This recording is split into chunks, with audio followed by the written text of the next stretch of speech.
Nação Rubro-Negra, seja muito bem-vindo a mais um vídeo aqui no canal. Hoje a gente vai falar do clássico quente entre Flamengo e Botafogo, que terminou 0-0. Um empate épico para um clássico tão polêmico. Mas teve lances polêmicos, gente. É muita disputa e, claro, aquele clima tenso de clássico que não se pode perder. Por isso, a partir de agora, vamos fazer uma análise aqui com os comentaristas da ESPN Brasil, que já está falando do próximo jogo entre o Flamengo e o Palmeiras, que vai dar o que falar. Outro clássico que vai pegar fogo no final de semana, isso mesmo. Então, eles vão falar sobre as jogadas e discutir tudo sobre a partida, tudo ao vivo. A repercussão desse empate sem gols, mas cheio de história. Então já se inscreve no canal, ativa o sininho para não perder nada e fica comigo até o final. Lembrando, galera, de deixar os créditos aí para a ESPN Brasil. Agora vamos pro vídeo. E aí você fala, pô, mas o campeonato não tem só Palmeiras e Flamengo, né, William? Pode ser o Cruzeiro lá no meio, já o Bragantino podia ter sido, pode ser tudo isso. Bragantino não. Pode ser tudo isso. Mas a gente sempre olha para os dois aí porque a gente sabe dessa rivalidade que foi crescendo nos últimos anos. Isto coloca uma pressão no Flamengo para o próximo domingo. O Flamengo entra no jogo pressionado a não perder para o Palmeiras. Mais que o Palmeiras. Sem dúvida. A não perder, com certeza. Mas está... A ganhar, talvez não, mas além a não da pressão perder... da Libertadores, com os resultados de hoje e o confronto de domingo, o Flamengo entra na próxima rodada, já na 10ª rodada do Brasileiro, pressionado a não perder um jogo? A não perder. A não perder. A questão aí é matemática. Né? E a gente não pode esquecer que é um Flamengo que vem de outras pressões. Sim. Vem da pressão na Libertadores. Ainda que o Flamengo se classifique na Libertadores, eu acho que vai classificar. Também acho. Né? Mas não é a classificação do jeito que se sonhou. Dos sonhos. Tinha que ser primeiro sobrando nesse grupo. Então tem toda aquela questão do Flamengo ter que se provar e que não é colocada para o Palmeiras. Não é. A gente volta naquela coisa dos termos estéticos, que tem muito a ver com a comunicação do técnico do Flamengo com a sua torcida. Tem o lado bom, que é uma coisa que acabou vitimando o Tite. O Tite nunca conseguiu essa simbiose com a torcida do Flamengo. O Tite queria um futebol, a torcida queria outro. Agora o torcida e técnico querem o mesmo futebol. Sim. Mas, por outro lado, para usar um termo que você acabou de usar, uma pressão também não só por esse futebol, mas que venham resultados com esse futebol. Então, acho que o Flamengo está pressionado a não perder. Pelo menos um empate, desenvolvendo um bom jogo contra o Palmeiras, um jogo equilibrado, um jogo de competitividade, que esse Flamengo também não é só essa coisa fantasista. Essa coisa fantasista vem muito da competitividade desses jogadores, do que o Felipe Luiz está tirando desses caras. Né? Eles jogam com fome. E quem não está jogando com fome, o Felipe Luiz cobra, acabou de cobrar o Pedro aí no meio da semana. Então, eu acho que o Flamengo é muito pressionado a isso. E essa questão matemática. Se abre esse abismo que você falou de 7 pontos, vai preocupado para o Mundial. Eu acho que o jogo ficou tão grande por causa desses resultados que na cabeça dos jogadores, de quem está dentro do Flamengo, a partida de domingo vai tomar muito mais a atenção dessas pessoas do que o jogo da Copa do Brasil e o jogo da Libertadores. Não que o Flamengo vai pensar muito pouco na Libertadores. Cuidado, até bom domingo. É bom não pensar tão pouco. O jogo da Copa do Brasil, a coisa está super bem encaminhada. Super bem encaminhada. Eu não acho, não. Eu acho que é o jogo da Libertadores que molda o que vai acontecer domingo. Não é o jogo do domingo. Não, o jogo da Libertadores é depois do jogo do domingo. Não, eu sei, mas aí eu jogo sem Arrascaeta, jogo sem Arrascaeta, Pulgar, De La Cruz e Gerson. Aí eu tô ferrado na Libertadores. A prioridade do Flamengo, verbalmente, é o Campeonato Brasileiro. Não. Foi o que o Flamengo falou desde o começo da temporada. Assim, mas não num jogo decisivo.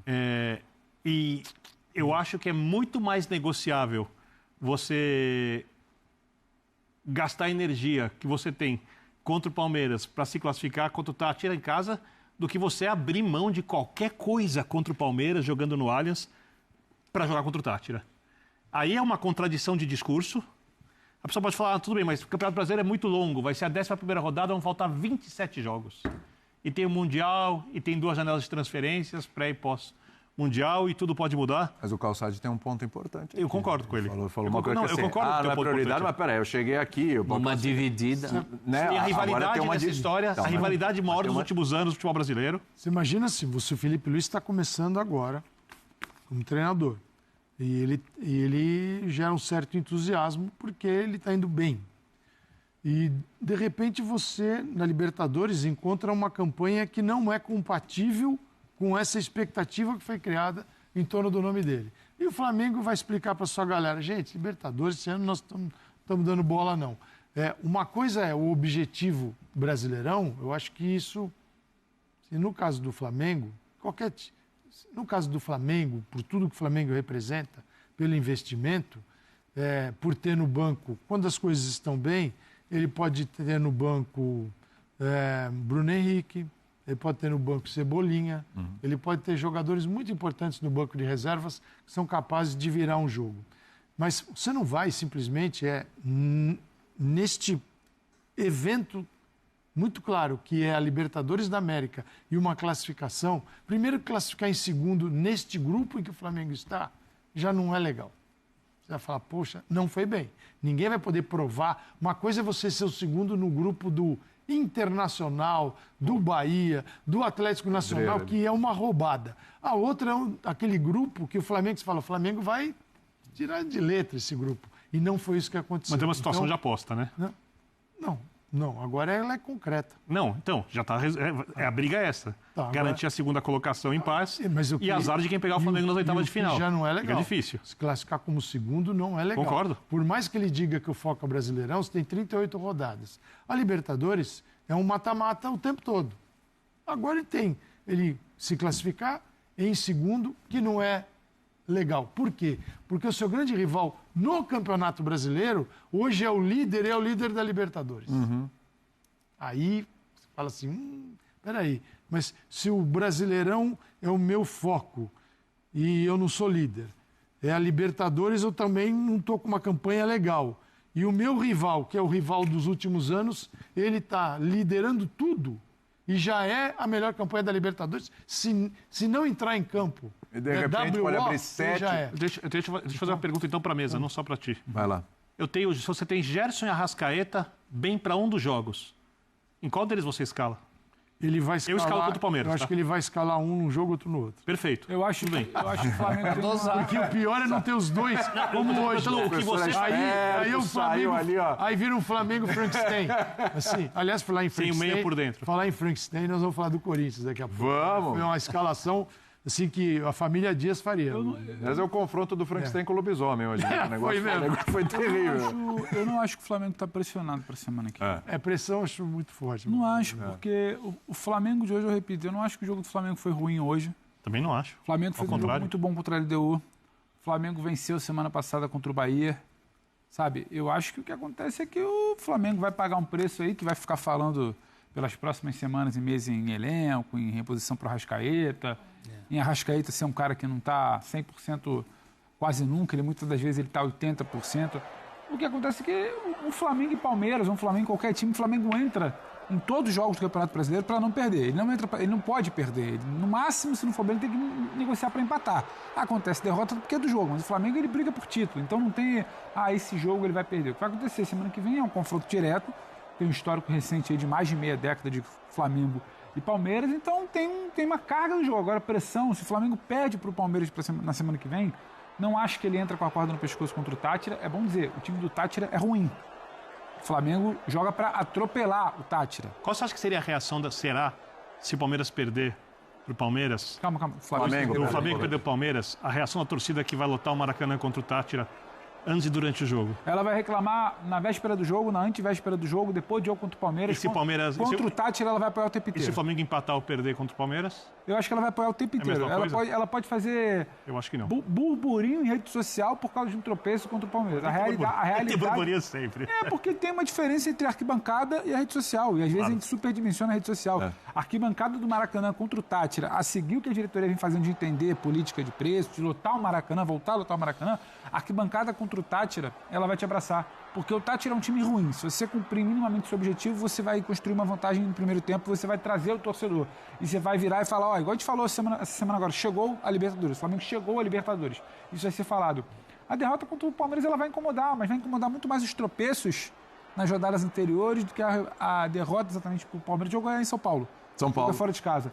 Então, eu não sei, te respondendo, eu não sei se a derrota contra o Palmeiras carrega barulho para esse jogo contra o Tati. Sinceramente, eu acho que não carrega.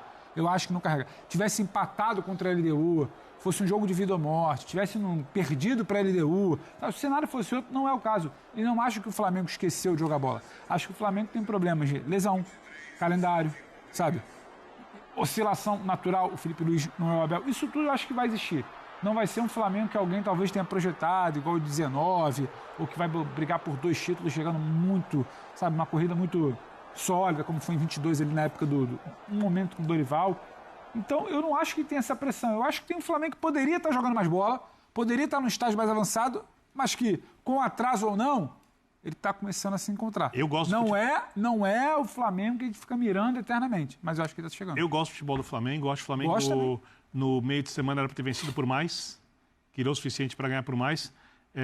Acho hoje, inclusive, que enquanto conseguiu esmagar a saída de bola do Botafogo, o jogo se desenvolveu no campo de defesa do Botafogo, o Flamengo fez o suficiente para marcar o gol, a não ser a finalização de qualidade. Então. O negócio da confiança. Então, mas isso não está se repetindo muito? É aí que eu a quero primeira chegar. rodada Toda hora é isso. Isso eu bati contra na o tecla Inter, também, não toda foi hora é isso. isso. O jogo contra o Inter não foi isso? Porque eu não acho que o Flamengo seja qualidade.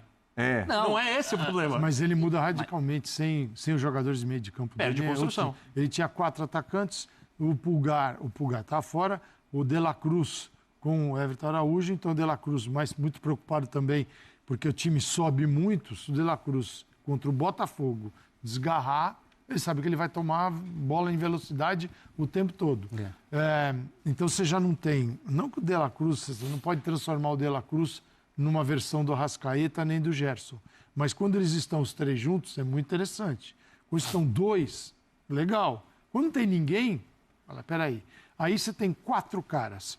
O Luiz Araújo, Cebolinha, Pedro e o Bruno Henrique procurando qual era o dele aqui.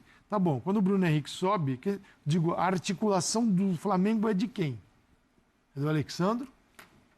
É do Wesley? É do Wesley? Porque se tem o Luiz Araújo, o Wesley vem por dentro. É isso aí. Tá? Ele é articulador? Não vejo. Vejo ele como um jogador agudo que é capaz de, numa jogada de velocidade, diagonal para o gol ou linha de fundo. Então, aquele time que tem o passe abastecendo a profundidade, que é aquele passe em profundidade, você pega Pedro de frente para o gol, você pega o Cebolinha, você pega, no caso, estava no campo Luiz Araújo, podia ser o Gerson, esse passe não existia. Não era o passe do Gerson, não é o passe do Arrascaeta. Então é um time de 4 atacantes que muda radicalmente seu jeito de jogar. Mas muda muito, porque ele está formatado numa outra ideia, numa ideia de articulação. Já que eu ocupo o campo do meu adversário, eu circulo a bola até encontrar o espaço. Eu ocupo o campo do meu adversário contra o Botafogo nesse domingo. E como é que eu circulo se eu perdi o poder de circulação? Eu tenho atacantes. E como é que você circula rápido se você cansa? Por conta de então muda completamente. Aí fica no 0-0. E o Botafogo, acho que foi esperto. O Botafogo falou assim, vou esperar. É bom lembrar que o Botafogo... que o Botafogo, para a gente até elogiar aqui o Botafogo, jogou sem o Savarino, já vem jogando sem o Savarino. Faz muita falta. Certo? E hoje sem o Arthur, que está numa fase iluminada. Que está decidindo partidas. E que está decidindo partidas, né? Então, hoje a gente pensar Isso é um passo atrás. Você está falando assim, entendeu? Um pouco mais de prudência, assim, diante do adversário. Fala, bom, você sabe o modelo do Flamengo. Então, assim, o Botafogo foi articulado hoje dentro de um modelo que ele sabe que o adversário vai exercer. O Botafogo não foi surpreendido em nada. Não tem Arrascaeta, não tem Gerson, mas gosta de pressionar aqui em cima, né, do adversário no campo oposto. Perfeito, vamos aproveitar este espaço, essa vantagem e jogar nas costas de uma defesa que vai subir. É que se a gente falar assim, Arrascaeta e Gerson são mais jogadores do que Arthur e Savarino? São. Pode questionar o nível, se é muito mais, muito menos e tal, mas para mim... O combo do Flamengo é mais pesado. Eu acho que o Flamengo adoraria ter o Savarino. Porém... Eu não vou jogar na mesma função do Botafogo, mas adoraria. Acho que sim, acho que sim. Mas assim, porém, a gente imagina que por questão de elenco, o Flamengo conseguiria se virar um pouco melhor sem os dois do que o Botafogo sem esses dois que eu citei. E no jogo me pareceu que aconteceu isso aí. O Botafogo conseguiu se virar melhor sem os dois do que o Flamengo. É que faltar os dois não dá, como falou o Calçado. Eu gostei dessa ideia de dosar para Palmeiras eu vejo assim, e para Táchira, porque aí você não fica órfão em nenhum jogo. E cá para nós, é o Táchira também, né, gente? A gente tá falando como se as coisas fossem excludentes. O Flamengo não, se jogar com o Palmeiras, não pode jogar. O Flamengo não pode dar peso. Eu entendo quando o Calçado fala que é o jogo que vai nortear, mas você não pode dar um peso além. O Flamengo, se olhar para esse jogo do Táchira e saber que com uma peça a menos ele ganha bem, com duas peças a menos ele ganha. Comportamento. E com o time completo, exatamente. Comportamento. Exatamente. E foi o que se elogiou muito no começo do jogo contra o LDU. O comportamento do Flamengo no começo do jogo contra o LDU é interessante. Com 15, 17 minutos hoje contra o Botafogo, é interessante. Esse Flamengo contra o Táchira, se ganhar de menos de 2, eu vou ficar surpreso. O time do Táchira não pontuou até aqui. Exato. Não pontuou. Não é que ele fez um ponto, não é que em casa ele dificulta. Não é que ele é ruim. Vamos falar ruim. Ele jogou mal contra o Táchira. Ruim, gente, pô. Então, não dá pra te olhar e falar, nossa, mas naquela quarta-feira lá, é igual eu virar e falar, porque a Copa do Brasil agora no meio de semana, falando que tem vantagem, mas é bom ficar de olho. Não é bom ficar de olho, gente. Por isso que ele vai precisar do passe. passe. Com o nível do time. Do passe. É isso. Porque o Táchira, eu imagino que o Táchira agora, depois de 5 derrotas, fala assim, agora nós vamos jogar de igual para igual contra o Flamengo. Não vai fazer isso. O Táchira está tentando não levar 8. Então ele vai fazer ali, pode ser uma linha de 5, agradável, ou no meio de campo, ou perto do goleiro, mas vai ter fechadinho. Se você não tem alguém que coordene o time com o passe, você vai deixar o quê? Para o Luiz Araújo, usando o cenário de hoje. Luiz Araújo pega a bola e leva até dentro do gol. O Cebolinha, faça o mesmo. O Bruno Henrique, o Pedro é o ponto final da coisa. Ele não vai sair driblando todo mundo. O Pedro é o cara da área. Então, ele precisa de pelo menos um articulador para dar sentido a um time que vai encontrar o adversário trancado. Hoje foi um belo exemplo disso. O Botafogo se defendeu bem.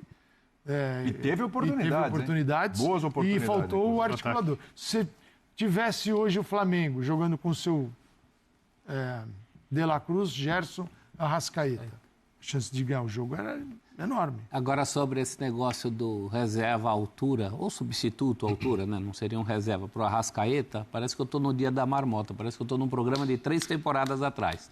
Já ouvi isso. Mas é assim que funciona. Essa Verilândia, quando o De La Cruz chegou, você falava disso. Você já discutia isso lá no Bate-Bola Debate, com o Bruno Vicari. Até porque o seguinte, a CBF... É isso aí, nação rubro-negra. O que vocês acharam desse empate entre Flamengo e Botafogo? Faltou raça? Faltou finalização? Ou foi a arbitragem que atrapalhou? Comenta aí embaixo que eu quero saber a opinião de vocês. Não esquece de deixar o seu like se ainda não deixou. Se você ainda não é inscrito no canal, já se inscreve no canal para continuar acompanhando tudo sobre o Mengão com a gente. E aqui tem opinião, análise clara, muita paixão pelo Flamengo. Valeu demais pela presença de vocês. Lembrando, galera, de deixar os créditos para a ESPN Brasil. Até o próximo vídeo e saudações rubro-negras.